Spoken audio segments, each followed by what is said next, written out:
Chers amis généalogistes, bonjour. Nous arrivons à la fin de cette première partie, ma généalogie, comment débuter.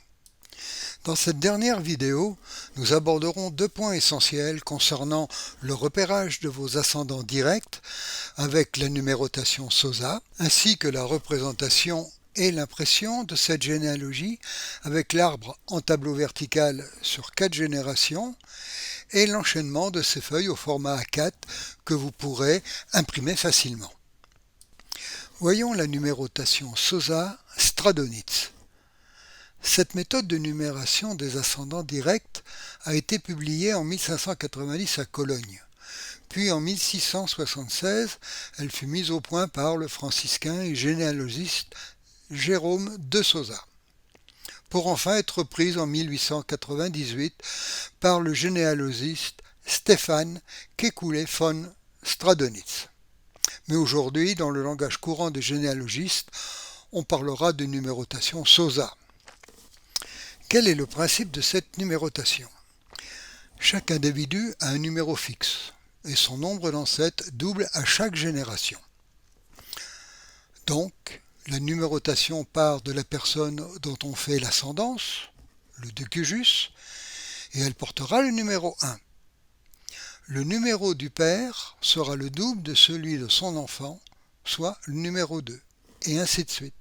Pour les généalogies déposées sur Généanet par exemple, nous trouvons souvent à côté d'un individu son numéro SOSA. Si cet individu fait partie de votre ascendance, vous avez donc un ancêtre commun avec le dépositaire de cette généalogie. Cette personne est un cousin plus ou moins éloigné. Cette numérotation ne concerne que les ascendants directs, branches paternelles et maternelles. On a vu comment générer le numéro du père.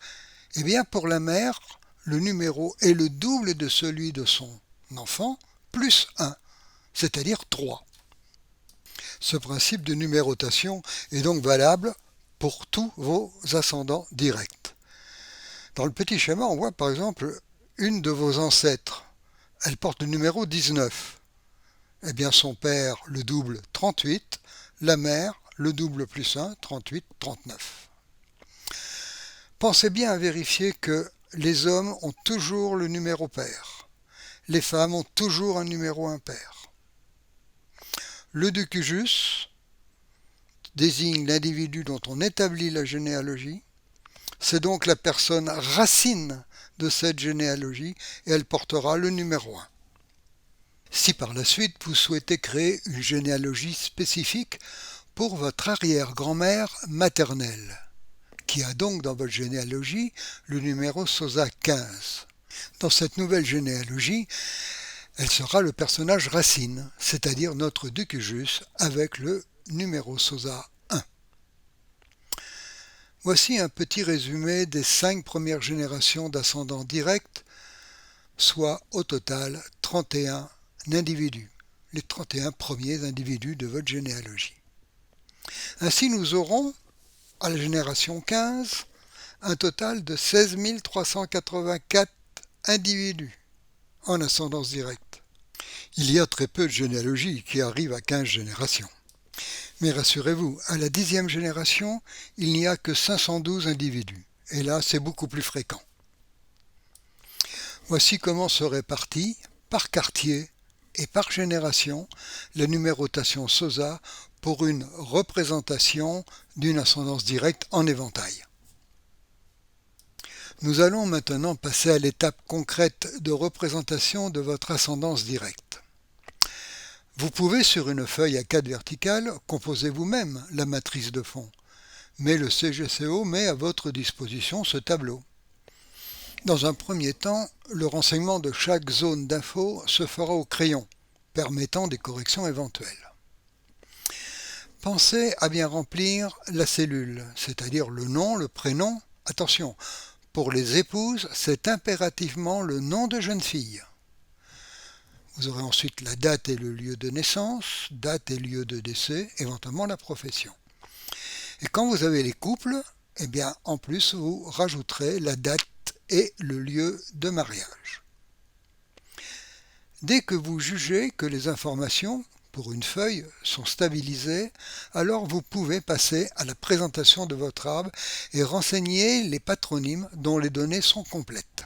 Soit en utilisant l'arbre sur 6 générations au format A3 proposé par le CGCO, il est également disponible pour les générations 4 et 5, ou en vous procurant un modèle de votre choix en librairie ou sur Internet.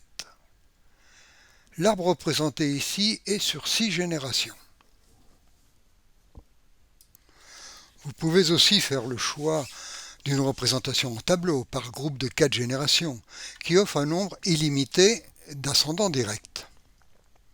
L'exemple à l'écran sur la généalogie Mercier se traduit au-delà de la 4e génération, avec la création d'une nouvelle feuille, commençant par Mercier-Quentin, Sauza 8 et ainsi de suite. Mis sous pochette plastique perforée, l'empilage dans l'ordre des numéros Sauza d'ouverture de chaque feuille constituera le recueil de vos ascendants directs qui pourra être à terme diffusé aux membres de votre famille. En respectant le schéma de principe d'enchaînement des feuilles, ici à l'écran Sauza 1, Sauza 8, la feuille 13, la feuille Sauza 64, puis la 108, vous pourrez sur cette base commencer à construire votre généalogie ascendante qui est indispensable pour avancer dans les étapes suivantes. Nous terminons ainsi la première partie de ce thème « Ma généalogie, comment débuter ». Mais n'oubliez pas les grandes règles du généalogiste. Patience, amabilité, logique, persévérance, rigueur, partage.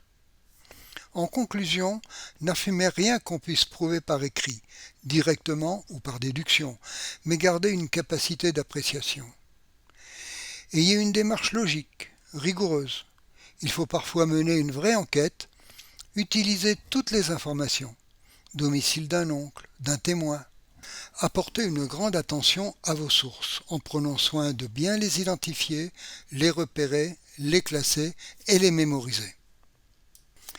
Au revoir et n'oubliez pas de retrouver en complément les annexes 1 à 6 dans votre espace adhérent sur notre site CGCO. À bientôt pour la seconde et dernière partie de ce thème.